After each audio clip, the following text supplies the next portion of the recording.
I wanted to address RJP Rich Prater specifically.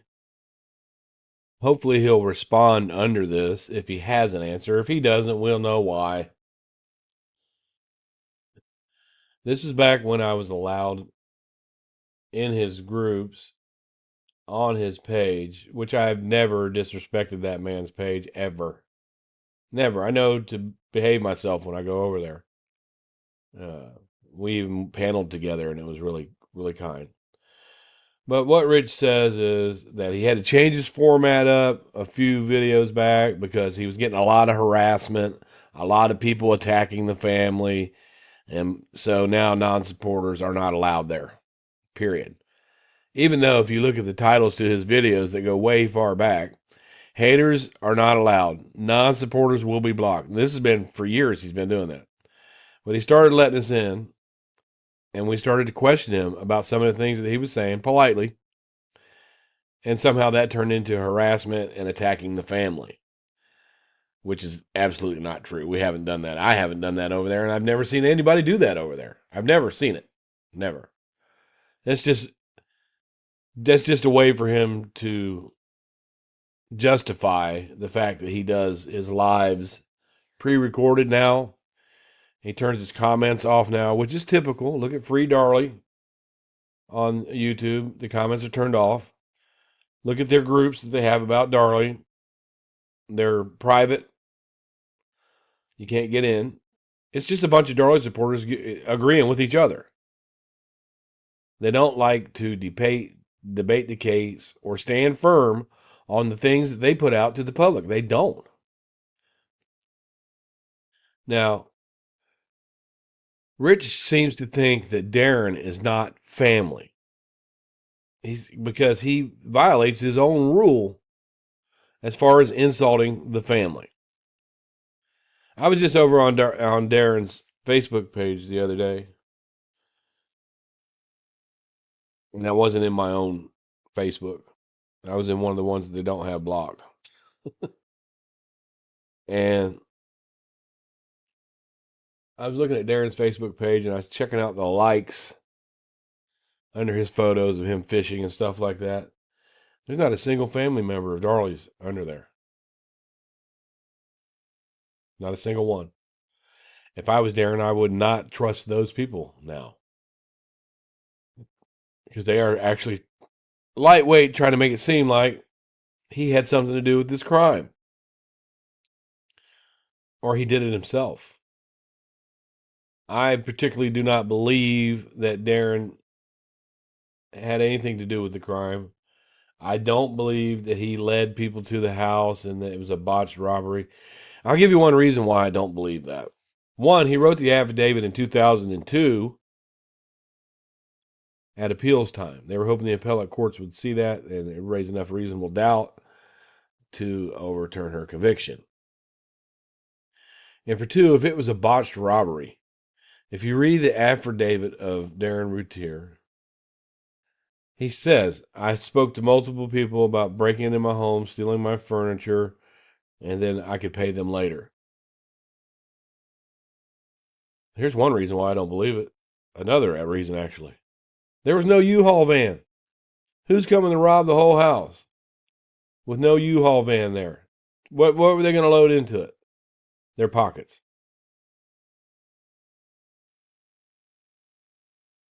At any rate, I want to ask Rich, is this first Mystery Maverick's talking a little bit, and she's saying non-supporters can't have it this way that Darlie was a psychotic killer or not. We think Darlie snapped over a period of weeks. You said there was no premeditation, but I think it was in her head from May 3rd on when she wrote into her diary, I do not want you to look at me and see a miserable person every time. I think premeditation had been going on, especially when they couldn't get a loan for a vacation for $5,000. And Okie Williams sat on that stand and gave 40 different reasons, literally 40 different reasons why she had to deny that loan, why the bank one denied that loan. Look at the testimony of Okie Williams. In her letter to Darren, she needed him. She called him and said she needed him to come home. I just need help with these boys. Even though you're working your ass off to run a company, I need you to come home and help me with these boys. How selfish. Darren states that when he got home, she was laying on her bed, and that was when she was writing the May 3rd entry into her diary. That's why it ends. It just ends in mid-sentence because he walked in. And that's where the pill wrappers were found under the bed. The dog found the pill wrappers. She was thinking about it, and she had those wrappers in her hand. She came that close to killing herself. But since she felt like the financial loss was Darren's fault, I think the attempt and the killings were to set Darren up so he'd lose everything. How dare you make it to where I can't shop till I drop? But at any rate, I want to play this little clip first. Phillips, and he's exactly right. Darren is a liar. I don't know Mr. Routier. I've tried to talk to him. He won't talk to me. We know from different things between police statements, testimony, things that he has said on interviews and documentaries that he has lied about a lot of things. So is Darlie. And the only reason that Darren is lying is to protect Darlie. He has love for her. And you have to remember that Darren was involved in a lot of shenanigans on the. Okay, through Rich's videos, he blindly says that Darren was involved in a lot of shenanigans. But he doesn't offer any proof of these shenanigans. If I was on the innocent side and I say Darren was involved in a lot of shenanigans, I would have proof of it. He just says that he was involved in a lot of shenanigans. There were 3 roaches, 3 half joints found in an ashtray upstairs. And there was a tray with a razor blade with a white substance on it that they believe was cocaine. Do you think that if the police can walk into that house and find some stuff that Darlie didn't know about that stuff? It was the 90s. No big deal. Really. They were yuppies. That's what they were called. Yuppies. Young rich people. They were doing the yuppie thing, which is do a lot of coke. I don't blame them for that. I really don't. I've done it. Don't do it anymore. But I done it when it was popular back then. But do you think that Darlie didn't know about that stuff?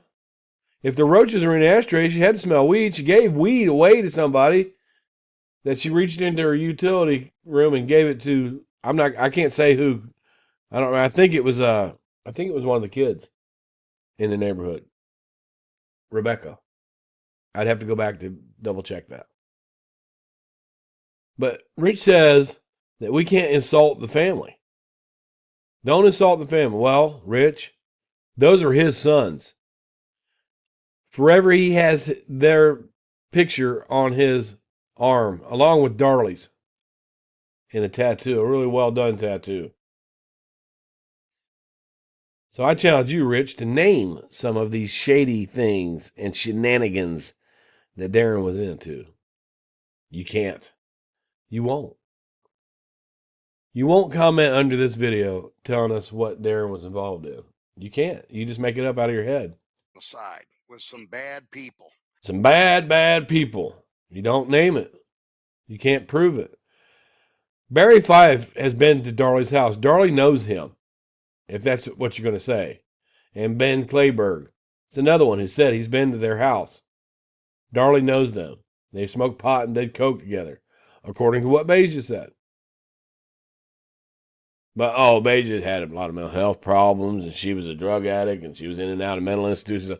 You don't prove any of this. You just say it. Between insurance scams, drugs, different various things, and I believe that he was afraid that was going to come out. And so if he was afraid that was going to come out, why would he write an affidavit telling on his fucking self? Duh. He did that for Darlie. He did that to raise doubt for his wife. because he was quote unquote pussy whooped. Darlie must knew how to lay it on him because he did it, and he says in the last defense, "I did it for Darlie. I did it for Darlie." He was covering his ass, if you will. How would he be covering his ass, Rich, if a way for him to cover his ass is to never mention that he was asking about an insurance scam, which he wasn't. I believe that affidavit was written so delicately that it could because we still have supporters today. Well, he did he offered this insurance scam, but he never mentions these people that he asked to do that. This family should be on his ass about going after those people that he asked, the names of those people that he asked, and they're not, and they don't talk about it. They don't talk about it because they know it's a fucking lie. So that appears to be the case. But yeah, there's a lot of lying going on. And I personally believe, which I did ask Darlie Lynn about this, but she said she'll answer me, but she's not going to do it through a letter. So through a visitation or whatever. She said she will answer me because Yeah, but because she got burned with letters before. I know who was in there. I know who did this. Gary Austin, Garrett Glenn Mize. She knows better than to write anything in a letter. She said, "I'll tell you, but I won't do it in a letter." Well, how come she can't tell you sitting right there when she's telling you she's going to tell you? The only other way she could tell you is if she got a phone call, which they don't get, because when those visits are being listened in on, and she knows that. I had asked her, did Darren manipulate you and tell you what to write on those police statements? But I didn't get the answer. She goes, I'll tell you, but I'm not going to tell you over a letter. For obvious reasons, she won't talk about the case through mail correspondence due to the fact of. Then why couldn't she tell you right then and there at that visit? Use your brain. What had happened when she was in county and going through trial. So, which is probably very smart of her not to do that. So, and she's probably been advised not to as well, remember. She was also advised not to get on the fucking stand, but she chose to get on the stand anyway. She does have like lawyers and stuff. She's probably been advised not to. She has been. She has been. I know Vanessa at the Innocence Project has been vehement to her about not speaking to anybody about the case. Yeah, she speaks to you, Rich, about the case. What are you, nobody? I know that for a fact. So, anyway, moving forward. Yeah, moving forward. So, Rich, I want to challenge you to name some of this shady stuff and shady individuals that Darren was involved with. Because you're not putting out facts, you're putting out speculation. And you're doing a character assassination on a family member. And it says right here, supporters of Darlie Routier join Rich and Tara for a discussion of the facts and fictions of the Lisa Gibbons show, episodes featuring the Darlie Routier case. Non-supporters are not welcome. Haters will be booted. And that was in 2021, Rich. And you came out in episode like 58 and said, well, I can't have the non-supporters here anymore because we're getting a lot of insult in the family and a lot of attacking and a lot of just lies. But you've always been that way. I challenge you, Rich. Put me in my place with the facts. You're not able to. You're not able to do that. Because you know she killed Devin and Damon. That's why there's no comments. No comments. I don't want to hear from the other side. But you come out and contradict yourself and you say, It's very important to look at both sides. I don't understand it, Rich, but I guess I do. Because you have to do this. You're discussing this with a group of people who agree with each other. They agree with each other. How I mean, where's the challenge? It's right here on my channel.